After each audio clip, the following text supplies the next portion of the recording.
Bem-vindo ao nosso canal do YouTube. Para quem me conhece, sou o professor Alex Guedes. Hoje eu estou trazendo aqui o professor Luciano Calabric. Tudo bem, Luciano? Tudo ótimo, Alex. Como você está? Tudo tranquilo. Luciano já virou aqui amigo.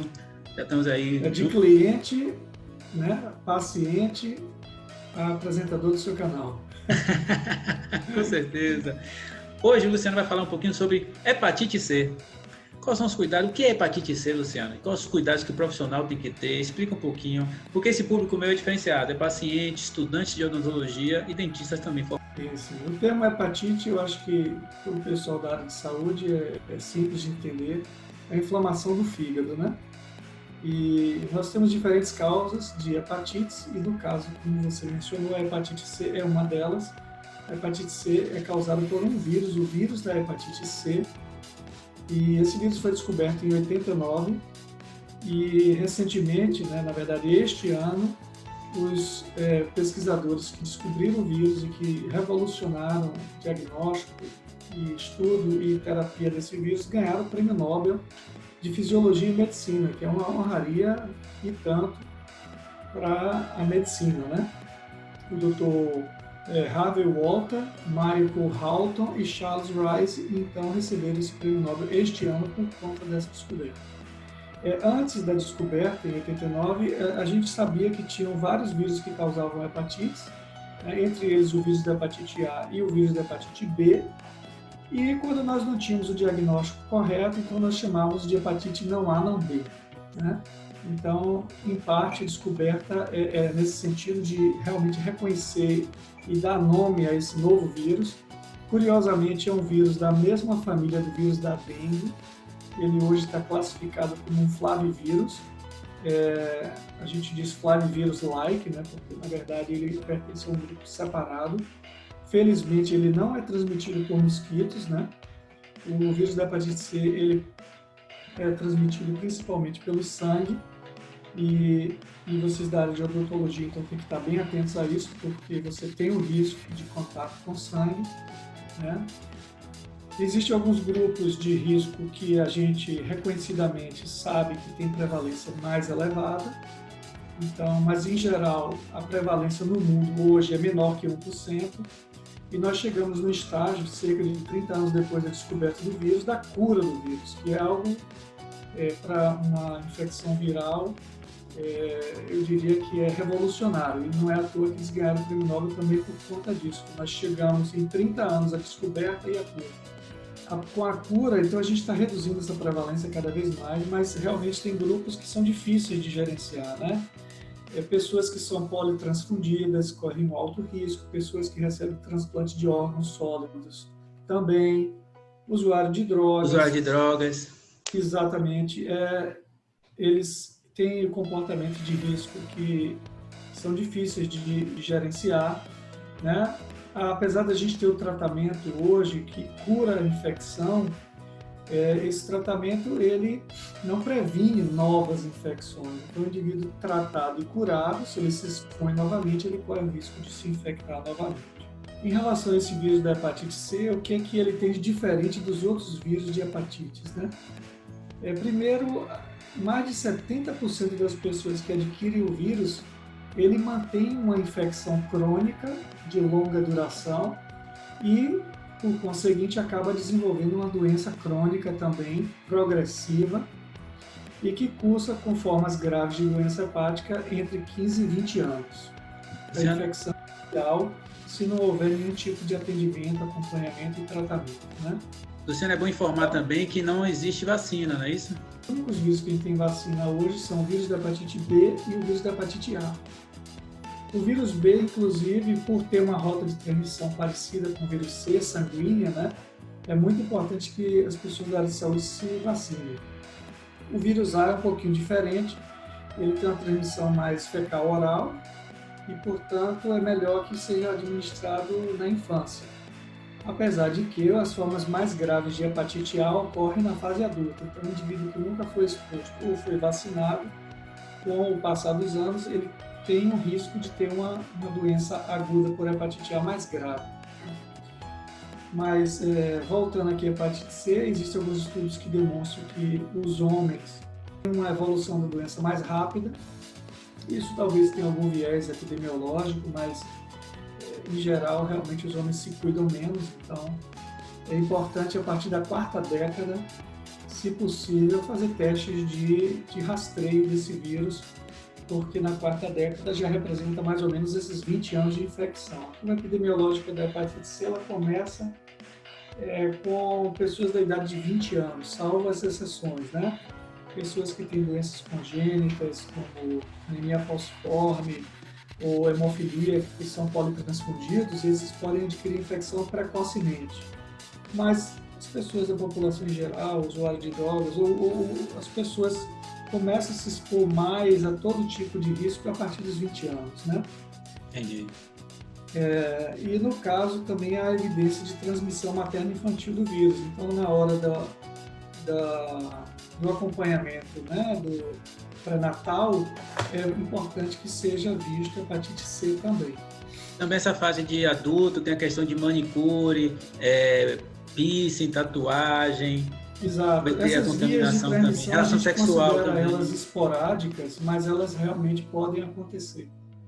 Podem acontecer sim e a gente deve ficar atentos. A questão do Em parto você relação- acabou de falar também, né, Luciano?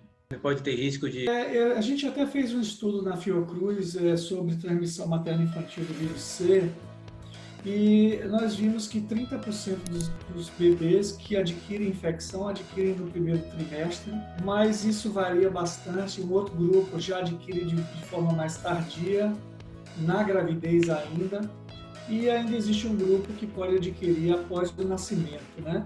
A gente não sabe se é no momento que há o parto propriamente, através do contato da pele da criança com o canal do parto, que é da vagina, né? Ou se ocorre depois com o aleitamento materno. Então é muito variável. É uma porção pequena de bebês que se infectam, mas se você considerar que eles são tolerantes à infecção no início da vida, eles vão manter com alta chance o vírus e provavelmente dentro de 20, 30 anos eles também podem ter doenças graves de fígado. O que eu chamo de doença grave de fígado, né? A mais conhecida de todos, com certeza, é a cirrose.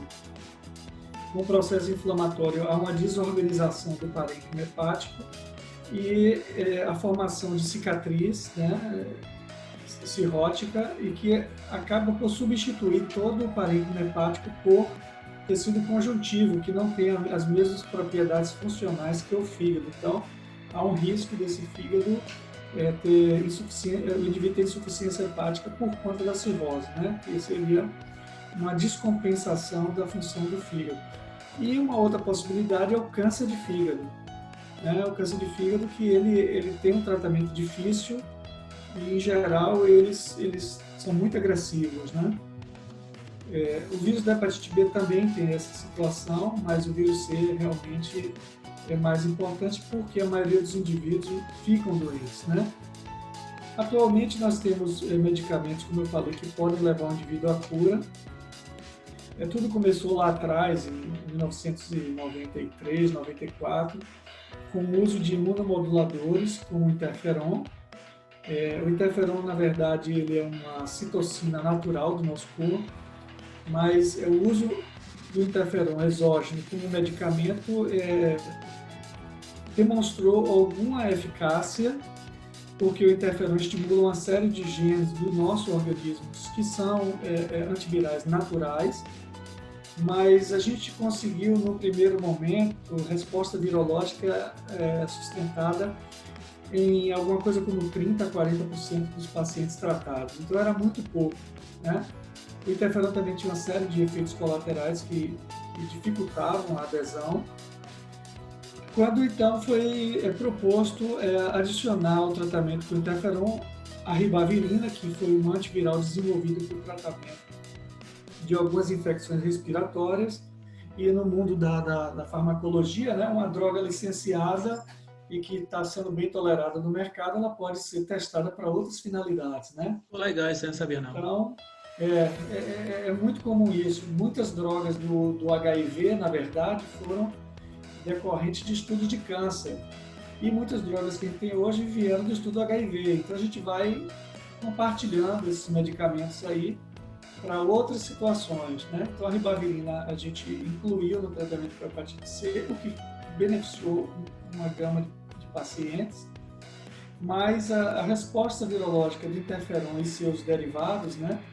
E houveram várias versões de interferon, interferon alfa, interferon beta, depois pega interferon, uma série de modificações da molécula de interferon.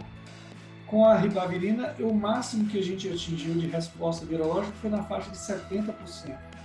Então, 30% dos indivíduos tratavam e não curavam, né? Recentemente, então, se desenvolveu uma série de inibidores de replicação viral, que a gente chama de drogas de ação direta, e esses inibidores vêm reduzindo muito a infecção e, em alguns casos, levando o indivíduo à cura, né? Em alguns casos, não são em todos. Não, repare, a resposta virológica atual já está acima de 90%.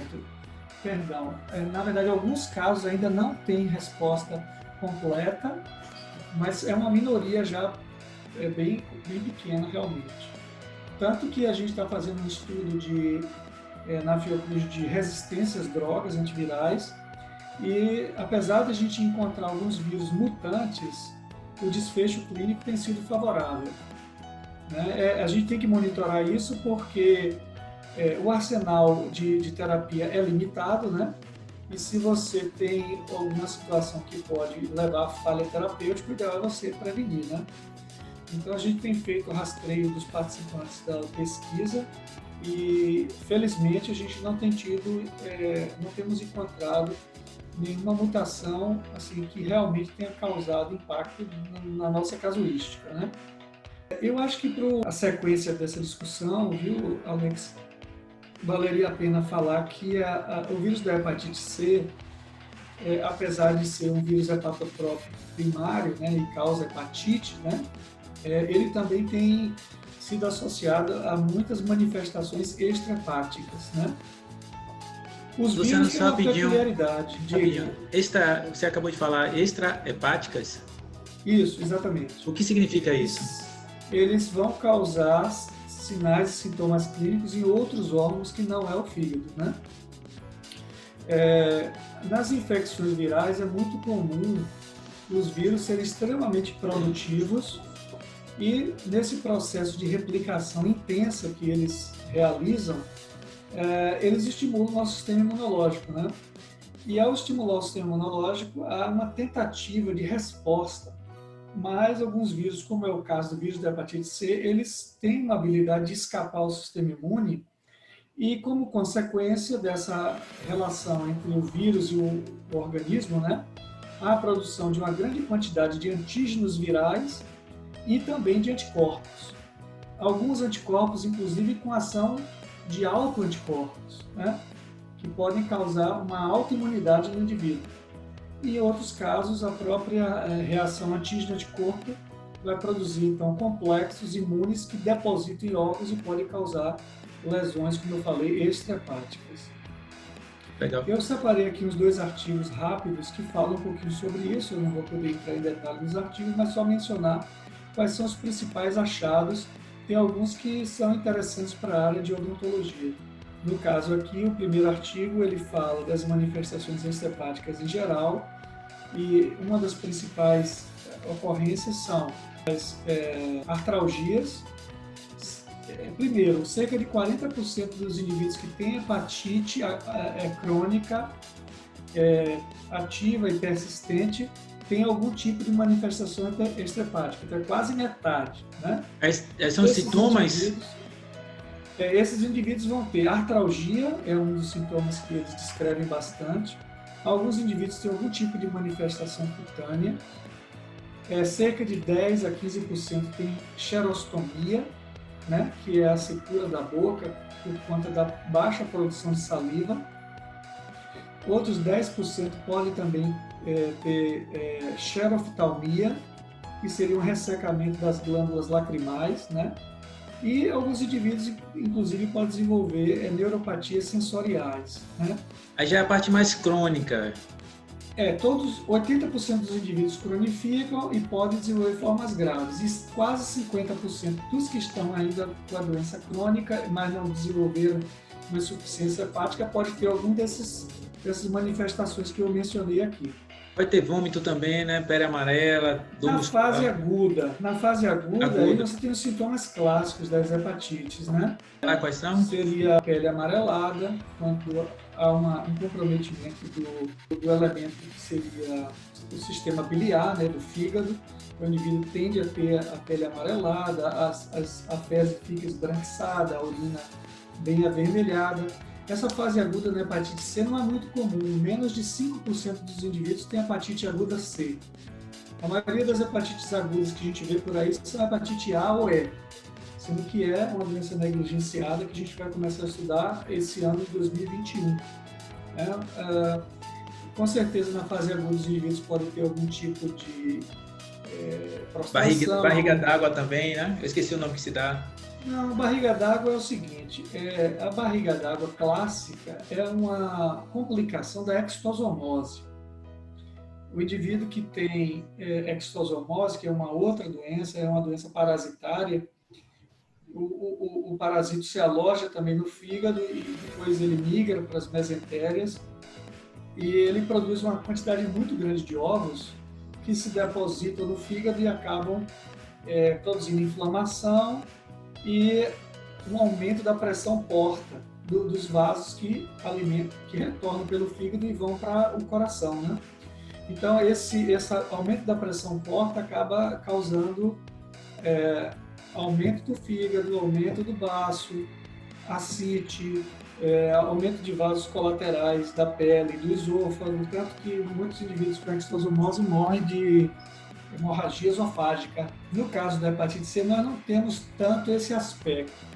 A ascite que aparece na hepatite C já é uma coisa que ocorre do agravamento da insuficiência hepática já no indivíduo cirrótico. Essa ascite é o nome científico da... O ascite seria o acúmulo de líquidos peritoneais, né? Aí realmente o indivíduo fica com aquela barriga parecendo que tem um travesseiro, né?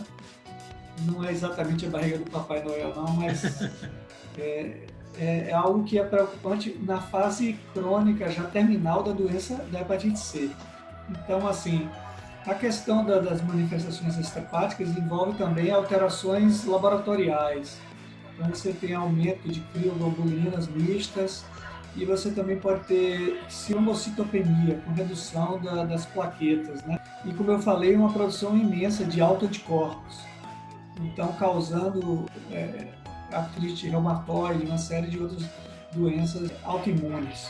Na área de vocês da odontologia, o que eu listei aqui foi a ocorrência de líquen planus oral, que é uma condição inflamatória crônica, com um potencial maligno, que pode estar associado com a hepatite C. Parece que trabalhos têm apontado muito nessa direção. Existe uma síndrome chamada de síndrome de Sjögren, que é uma doença autoimune, né, que acomete glândulas, como o caso das glândulas salivares. E nessa condição, o indivíduo vai ter obstrução das glândulas salivares, né, e a secura da boca, dos olhos, também no caso da glândula lacrimal, dos olhos. A síndrome de Sjögren não tem uma associação ainda firme com a hepatite C, né? Mas existem alguns trabalhos já nessa direção. E eu acho que a terceira manifestação de interesse para vocês seria mais o carcinoma de células escamoso oral, que é um tumor maligno oral, talvez um dos mais comuns, e que existem estudos que talvez a hepatite C também possa estar desencadeando, disparando o mecanismo para que surjam essas células tumorais, né? Felizmente, o tratamento da hepatite C tem sido exitoso, como eu falei, mais de 90% dos indivíduos têm tratado e curado. E o grande desafio que nós estamos sendo impostos pela OMS é de ampliar o diagnóstico para permitir o acesso das pessoas ao tratamento. Felizmente, o tratamento, apesar de caro, ele está disponível no SUS. Então, qualquer pessoa que tenha suspeita de hepatite C, ela pode fazer o diagnóstico, por exemplo, nos laboratórios do SUS, no LACEN, né, nos laboratórios do município também. E uma vez diagnosticado, ele pode buscar atendimento no Hospital de Clínicas, professor Edgar Santos, né, o UPS, da Universidade Federal da Bahia. Aqui na Bahia, né, em Salvador. Onde nós temos uma equipe de referência há mais de aproximadamente 30 anos, mais de 20 anos com certeza, acompanhando as doenças hepáticas. Né? Ô, Luciano. E nesse ambulatório a pessoa vai ser prescrito o tratamento e esse tratamento hoje ele consegue pelo SUS gratuito. E a pessoa que mora em outro estado, em outra cidade, que está assistindo isso, você tem que procurar o quê? Que órgão para poder... Na verdade, cada estado tem a sua estrutura própria. Eu não sei, por exemplo, qual seria o hospital de referência de Pernambuco, mas com certeza eles também têm algo semelhante ao que nós temos aqui na Bahia. O Laboratório Central de Saúde Pública com certeza também tem. E a hepatite está dentro do programa do HIV, né? Então, é um programa do Ministério muito exitoso e que não tem tido grandes problemas de recursos, né? Felizmente, eles estão conseguindo manter a aquisição dos medicamentos e, felizmente, essas novas drogas também têm uma coisa boa. Elas têm uma administração oral, há uma discussão, inclusive, de simplificar o algoritmo de tratamento, ao invés do paciente precisar ser acompanhado num ambulatório de hepatologia especializado, num futuro bem próximo é possível que ele possa adquirir ou obter esse medicamento diretamente de uma farmácia e tomar o medicamento com a prescrição que foi indicada. O tratamento ele tem reduzido muito tempo. No início, o tratamento demorava pelo menos 1 ano, o que também dificultava a adesão. Mas atualmente, com essas novas drogas, o tratamento está durando de 2 a 3 meses. Legal. Que é algo que a pessoa poderia administrar por conta própria e isso está ajudando demais. Agora, o desafio mesmo é identificar os casos de infecção que não tem diagnóstico ainda, né? Então, as pessoas, às vezes, até fazem uma artimanha. O indivíduo que acha que está com algum problema, ele vai doar sangue. E aí, na doação de sangue, ele faz todos os exames gratuitamente. Não é uma coisa bacana, a gente não está incentivando isso, mas a gente sabe que acontece, porque a doação de sangue tem um outro propósito, né? Com certeza. Mas assim, se você tem alguma situação médica, procura o médico, faz os exames, se você tem exposição ao sangue, né? Se já teve contato com sangue, já tomou transfusão de sangue, faz o exame periodicamente, porque felizmente hoje a gente pode dizer que a hepatite C tem cura. Hepatite B, nós não podemos falar a mesma coisa. Infelizmente, a hepatite B ainda não tem cura. Existem tratamentos que são profiláticos. Caso você tenha tido um acidente de trabalho, você pode utilizar as imunoglobulinas anti-B. Existe a vacinação que protege, mas uma vez que o indivíduo adquire a doença e ele está com o vírus B da hepatite, o tratamento é muito mais penoso. É um tratamento contínuo, o indivíduo vai tomar droga pro resto da vida, não tem garantia de cura. Aí a gente tem que considerar que a cura do tratamento envolve vários aspectos, né? Você tem a cura clínica, o indivíduo não tem sintomas, ótimo. Você tem a cura bioquímica, ele não tem sinais laboratoriais evidenciando doença. Mas o que a gente quer mesmo é a cura virológica, que é eliminar o vírus do sangue dos pacientes. No caso do vírus C, 90% ou mais já está conseguindo fazer isso, e vírus B, infelizmente, a resposta não tem permitido que a gente diga que existe cura, né? Existe uma doença que a gente controla. Inclusive, na questão de laboratório, eu trouxe um profissional, tem um vídeo aqui, vou até botar na descrição, que ele fala de todos os exames que são solicitados, importantes, e ele falou bastante em relação a Cláudio Brandão. Ele falou também, é responsável aqui de um laboratório de um hospital daqui de Salvador. Ele falou também dessa questão da pessoa querer doar sangue para saber o que é que tem. Não é uma boa ideia. A doação de sangue é altruísta, ela tem um outro propósito, não é para fazer diagnóstico, realmente. E ele falou que uma bolsa de sangue contamina mais 3 ou 4. Às vezes a pessoa, por ignorância ou falta de condições, ela faz isso, mas o ideal é que a gente doe sangue quando a gente estiver em condições de fazer isso, porque o recebedor de sangue é sempre um indivíduo que está numa situação de saúde muito frágil. E apesar da gente triar para algumas infecções, então vamos lá, quais são as infecções que o doador de sangue é pesquisado, né? Você tem sífilis, doença de Chagas, HIV, HTLV, hepatite B e C. Eu acho que deu um pouco mais de 5 doenças, né? Mas a gente pode transmitir outras tantas doenças. Por exemplo, esse vírus de hepatite E mesmo, que a gente vai começar a pesquisar, ele não tem rastreio em banco de sangue. Se o indivíduo tiver uma infecção por vírus E, o vírus E ele evolui de forma muito rápida em indivíduos imunocomprometidos. Então, a pessoa que vai tomar uma bolsa de sangue e tiver imunocomprometido, pode ter uma hepatite aguda E e uma doença grave por hepatite E e morrer por causa da doação de sangue, né? Então, assim, o ideal é a gente seguir as orientações lá do banco de sangue, tá saudável. Eles têm uma triagem clínica, uma triagem epidemiológica. Infelizmente, no passado, a gente viu casos de pessoas que omitiam coisas durante a entrevista do banco de sangue só para doar sangue. Na verdade, a pessoa realmente não queria doar nada, ele queria só fazer o exame. É uma situação complicada. Tem um dispêndio de tempo, de recursos para você triar essa amostra para depois jogar fora e não ter proveito nenhum. E essa pessoa podia ir para o médico e conversar com o médico, se abrir com o médico e pedir para ser... Exatamente. Para que solicite um exame de sangue. Não é o banco de sangue, mas... Luciano, muito obrigado. Foi verdadeira aula. Parabéns aí. Eu acho que o público que está assistindo, independente de quem seja profissional ou paciente, foi bem esclarecedor. Espero que você venha em outras oportunidades também. Perfeito. Qualquer dúvida, vou deixar aqui embaixo na descrição o contato de professor Luciano. Ele vai ter o maior prazer de responder e o meu contato também. Espero que você tenha gostado. Tchau, tchau. Até mais.